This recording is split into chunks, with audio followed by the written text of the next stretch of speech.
कैसे हो? सब बढ़िया होंगे, सब अच्छे से स्टडी कर रहे होंगे। तो संक्रामक रोग है उनके बारे में डिस्कस कर रहे थे ना। संक्रामक रोग क्या होते हैं, संक्रामक रोग हैं वो कैसे स्प्रेड होते हैं और इनकी उत्तक विशिष्ट और अंग विशिष्ट जो अभिव्यक्ति है वो किस प्रकार से होती है। आज जो डिस्कस करने वाले हैं वो है उपचार के नियम।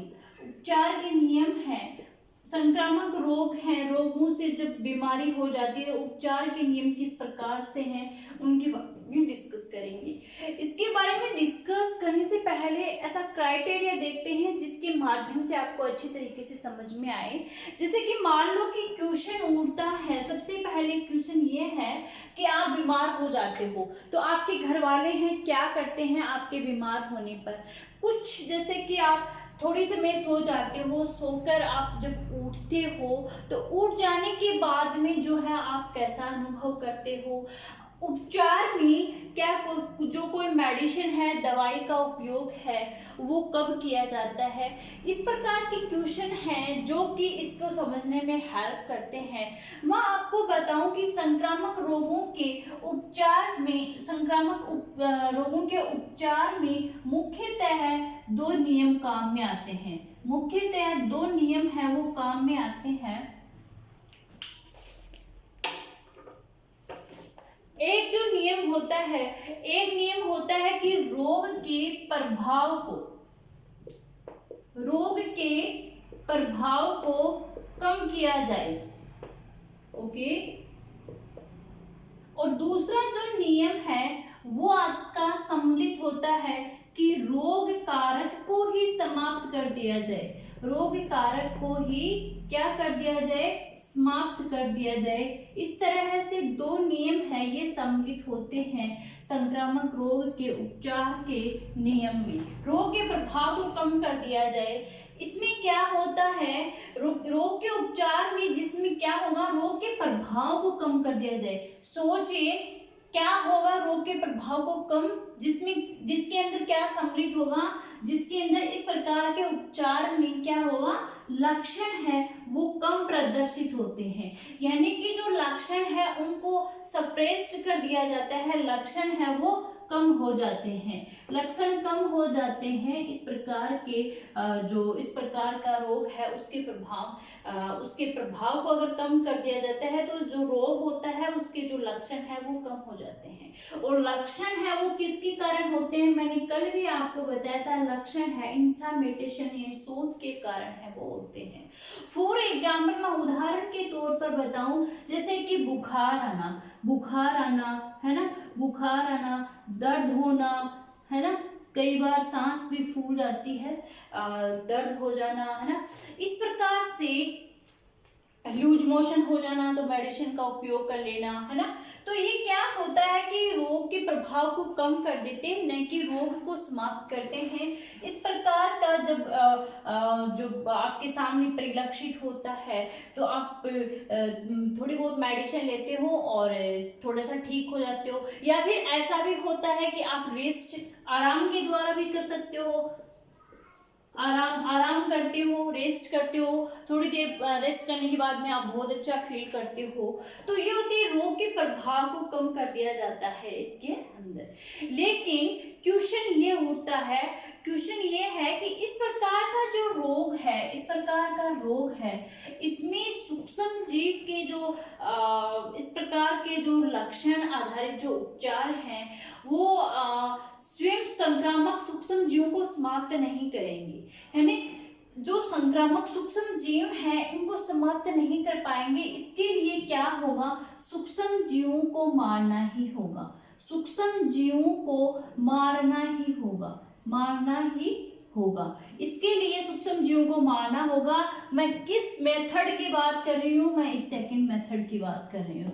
इस प्रकार के रोग के लक्षण को कम करने के लिए जो टेक्निक अपनाई जाती हैं उसमें सूक्ष्म जीव को डेस्ट्रॉय नहीं किया जाता है, सूक्ष्म जीव खत्म नहीं होते हैं, और इनको समाप्त करने के लिए सूक्ष्म जीवों को मारना ही होगा। हम सूक्ष्म जीव कैसे मारते हैं, यानी कि दूसरा मेथड की मैं बात करूं कि रोग कारक को ही समाप्त कर दिया जाए, तो सूक्ष्म जीवों को रोग कारक कौन से होते हैं, रोग कारक सूक्ष्म जीव ही तो होते हैं माइक्रो ऑर्गेनिज्म में।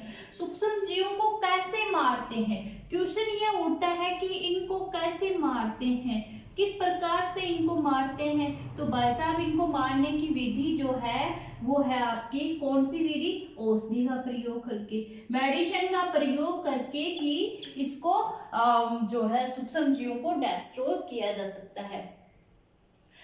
चूंकि हम लोग पहले भी पढ़ चुके हैं कि सूक्ष्म जीवों के वर्गीकरण की जो अलग अलग सूक्ष्म जीवों को अलग अलग वर्गों में बांटा गया है, सूक्ष्म जीव विभिन्न वर्गों में आते हैं, जैसे कि सूक्ष्म जीव वायरस की कैटेगरी में आते हैं, सूक्ष्म जीव कवक होते हैं, सूक्ष्म जीव जीवाणु होते हैं, सूक्ष्म जीव प्रोटोजोआ की कैटेगरी में आते हैं। इन सूक्ष्म जीवों को अलग अलग कैटेगरी अलग अलग वर्गों में है वो विभाजित किया गया है। जो प्रत्येक वर्ग है उस प्रत्येक वर्ग की जैव रासायनिक क्रियाएं हैं, प्रत्येक वर्ग की जो जैव रासायनिक क्रिया है वो क्रिया क्या है, अलग अलग होती है। जैव रासायनिक क्रिया अलग अलग होती है, यानी कि वायरस की जैव रासायनिक क्रियाएं इन तीनों से डिफरेंट होगी, इसकी जैव रासायनिक क्रियाएं इनसे डिफरेंट होगी, इसकी जैव रासायनिक क्रियाएं इनसे डिफरेंट होगी। इस प्रकार से इनको अलग अलग वर्गों में बांटा जाता है, इनकी जो मैकेनिज्म है वो अलग अलग काम में आती है। चूंकि इनकी जो मैकेनिज्म होती है, इनकी जैव रासायनिक क्रियाएं होती हैं जो कि अपनी अपनी होती हैं, इनकी जो जैव रासायनिक क्रियाएं हैं इनका उपयोग मानव नहीं करता है, यानी मानव की मैकेनिज्म अलग होती है। जो बायो केमिकल रिएक्शन जिस पाथ का ये यूज करते हैं वो मानव का पाथ नहीं होता है, मानव का मार्ग है वो अलग ही होता है। मैं उदाहरण के तौर पर आपको बताऊं, जैसे कि मानव की कोई सेल है, मानव की कोई कोशिका है, या मानव का कोई ऑर्गन है, मानव की सेल है, वो एक पाथ के द्वारा क्या करती है, एक नए प्रोडक्ट का निर्माण